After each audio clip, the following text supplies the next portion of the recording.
दर्शक बंधु नीलाम हेउछि पुलिस पदवी से पुणी कौन कन्स्टेबल किंबा होमगार्ड नुहति सीधा सड़क सब इन्स्पेक्टर भाव में जोग देवाकू जाउथिबा नूतन युवपीढ़ी को वर्तमान टंका दे चाकरी किणवाकू पड़ुछि। आपण भावंतु जदि एइभଳି एसआई माने पोस्टिंग पाइबे 25-30 लाख टंका दे तेबे माने थाना रे पहुंचवा परे कलेक्शन केते करिवे।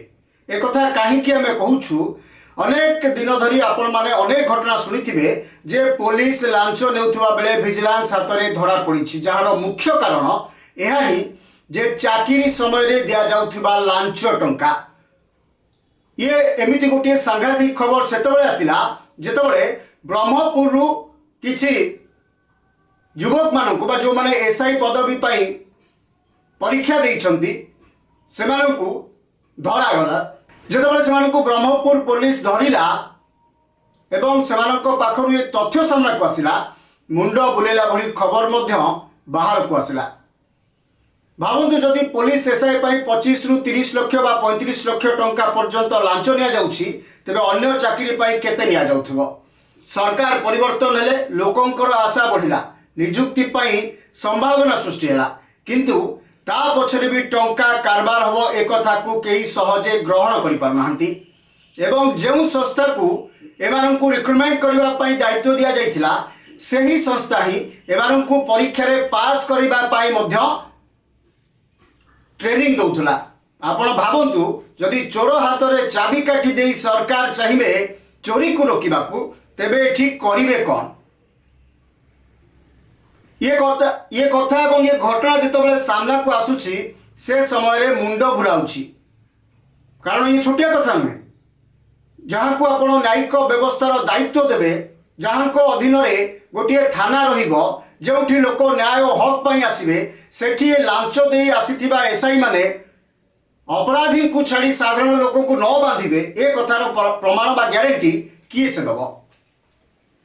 कारण 35 लाख टंका गोटे छोटिया अमाउंट नुहे एवं 35 लाख टंका दे चाकरी पाइथिबा जणे एसआई निश्चित भाव में 350 लाख कमेवा पाई चेष्टा करिवो ता चाकरी काल भितरे एवं परवर्ती समय रे प्रमोशन पाइला परे आहुरी अधिक टंका लोभ करिवो एवं जे टंका दे चाकरी करिवो से जे साधु हे जीव थाना को आसिले ए कथा को के ग्रहण भी कर परिबे नाही। तबे एटी प्रश्न उठुची सरकारी व्यवस्था एवं आईन विभाग एते खामखियाल केमिति होउची। आईन मंत्री मध्य ए विषय अवगत अछंती ना नाही तदंत तो हबो प्रमाण मिलछि माने तदंत हबो किंतु वास्तव रे कार्यानुष्ठान केते ग्रहण करा जिवो ए संपृक्त संस्था विरुद्ध रे कार्यानुष्ठान किए नबो ना ये संस्था भी सरकार को टंका दे एभली कार्य करिछि बा करि चलिछि।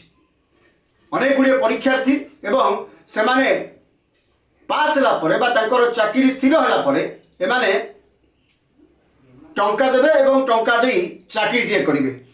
आपन को तथ्य टिके दबा को चाहूची जे 35 लाख टंकार डील हेछि एवं एडवांस बा अग्रिम 5 लाख रु 10 लाख टंका देई सारिछंती। या सहित बंधा पड़ी कौन ना शिक्षागत प्रमाण पत्र संपृक्त संस्था पाखरे एवं से चाकरी पाई मनोनीत हेबे सेमानक ठारू बकेया अर्थ ए संपृक्त संस्था कलेक्शन करिवो एवं जेतबेले एमानकु हैदराबाद निया जाउथला सेठारे ट्रेनिंग दिया जाइथांता त केभली भाबरे आपण परीक्षा रे पास करिवे सेठी 110 रु ऊर्ध्व परीक्षार्थी को धरिथिला ब्रह्मपुर पुलिस।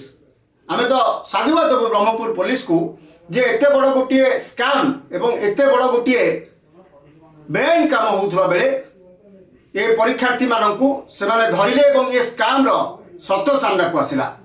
तेबे अपेक्षा करिबा को पड़िबो जे सरकार एवं विभागीय मंत्री ए संस्था विरुद्ध रे कोन एवं केमितिया कार्यानुष्ठान नउछंती जेउथि पई कि आगो बा भविष्यत रे केही एभली दृष्टांतमूलक काम करने को भाव ना। समय सही आज आलोचना और प्रसंग आपको केमती लगे निश्चय कमेंट बॉक्स में उत्तर रखिए। रोची नमस्कार।